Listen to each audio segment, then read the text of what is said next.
Hello बच्चों, तो आप सभी का हमारे इस YouTube चैनल मिशन 2 पे आप लोगों का स्वागत है। तो बच्चों, आज हम साइंस का उत्तर को लेकर के आ गए हैं। झारखंड के सरकारी स्कूल में जो झारखंड के तरफ से प्रोजेक्ट रेल के द्वारा जो टेस्ट लिया जा रहा है, ठीक है, तो आज का जो एग्जाम था वो साइंस का था, ठीक है, और साइंस के हम सारे उत्तर को आपको बताने वाले हैं, ठीक है। तो आप वीडियो को अंत तक जरूर देखना और इसमें से आप कितना सही किए हो ये आप हमें कमेंट करके जरूर बताना। चलिए, इसका सबसे पहला नंबर जो क्वेश्चन पूछा गया था, देखो, किसी गोलीय दर्पण तथा किसी पतले गोलीय लेंस दोनों की फोकस दूरियां -20 सेंटीमीटर है, दर्पण तथा लेंस संभवता है, ठीक है। तो यहाँ पे 4 ऑप्शन था बच्चों, तो इसका ऑप्शन नंबर ए सही हो जाता, ठीक है, दोनों अवतल होंगे, ठीक है। चलिए, दूसरा जो सवाल पूछा गया था वो देखो, एक वस्तु अवतल दर्पण के सामने 10 सेंटीमीटर पर रखा है जबकि दर्पण की फोकस दूरी 20 सेंटीमीटर है तो प्रतिबिंब बनेगा, ठीक है। ये सवाल हमने करा रखा था, परसों मैंने इसको कराया था और आज पूछ दिया, ठीक है। तो इसका जो आंसर हो जाएगा आप लोग का ऑप्शन नंबर सी, आभासी, सीधा और बड़ा, ठीक है। चलो आगे बढ़ते हैं हम लोग। जो तीसरा नंबर सवाल पूछा गया था, एक अवतल दर्पण अपने सामने 10 सेंटीमीटर दूरी पर रखे किसी वस्तु का आकार में 3 गुना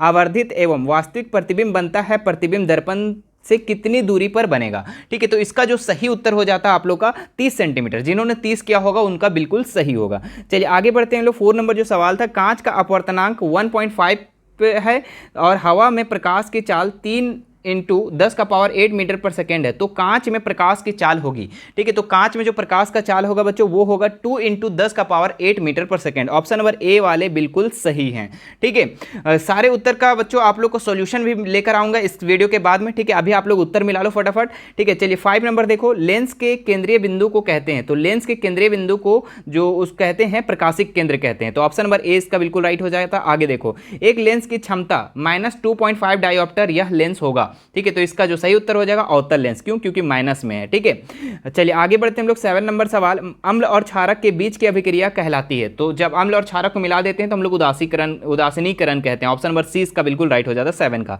8 नंबर में आ जाओ। 8 नंबर का क्या आंसर होता, कौन सूर्य प्रकाश के प्रभाव से अपघटित होता है, तो NaCl, ठीक है। ये जो नमक का सूत्र है, ठीक है, NaCl, ये जो है प्रकाश, सूर्य के प्रकाश के प्रभाव से क्या होता है, अपघटित होता है।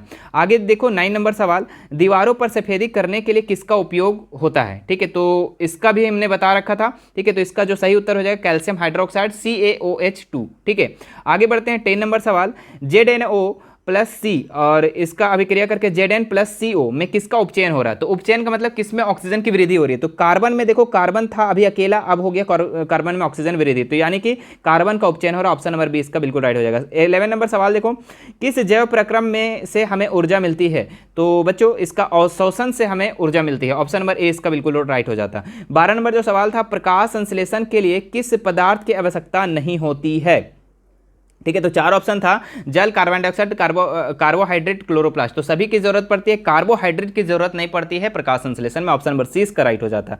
आगे देखते 13 नंबर सवाल, लार में कौन सा एंजाइम पाया जाता है, तो लार में टाइलिन नामक एंजाइम पाया जाता है। ऑप्शन नंबर ए इसका राइट हो जाता है। 14 नंबर जो सवाल था, पादप में जाइलम उत्तरदायी है, ठीक है। तो पादप में जाइलम जो उत्तरदायी है यह जल का वहन करता है, ठीक है। तो ऑप्शन नंबर ए इसका बिल्कुल राइट हो जाता है। आगे देखो 15 नंबर, आहार नाल का सबसे लंबा भाग कौन सा है, तो आहार नाल का सबसे लंबा भाग जो है बच्चों ये आपका छोटी आंत है, ठीक है, लगभग 20 फीट है। ऑप्शन नंबर 20 का राइट हो जाएगा। 16 लास्ट सवाल है, मनुष्य में वृक्क एक तंत्र का भाग है जो संबंधित है, तो ये भी देखिए सारे सवाल हमने करा दिया था लगभग, ठीक है। तो ऑप्शन नंबर सी इसका बिल्कुल राइट हो जाता, ठीक है। तो इसमें से जितना 16 नंबर में 16 जो क्वेश्चन था इसमें से मेरे द्वारा कराया हुआ लगभग, ठीक है, लगभग आप लोग का 8 या 9 क्वेश्चन लगभग कंप्लीट करवा दिए थे, ठीक है। 9 क्वेश्चन आप लोग को हम पहले बता दिए थे, ठीक है। तो उम्मीद है कि आप वो सारे वीडियो को देखे होंगे तो ज़रूर इसको सही करके आए होंगे, ठीक है। और बाकी वीडियो कैसी लगी वो हमें कमेंट करके बताना, और आप लोग कितना सही किए हो, ठीक है, वो ज़रूर बताना, मुझे कमेंट नीचे कर देना, ठीक है। चलिए अगले वीडियो में हम इसका पूरा सॉल्यूशन के साथ ले आएंगे, ठीक है। जो फिजिक्स का जो पूछा गया है सवाल उसका हम सॉल्यूशन के साथ लेकर आएंगे, ठीक है। चलिए मिलते हैं नेक्स्ट वीडियो में। Thank you so much. आप लोग कमेंट करके ज़रूर बता देना, ठीक है।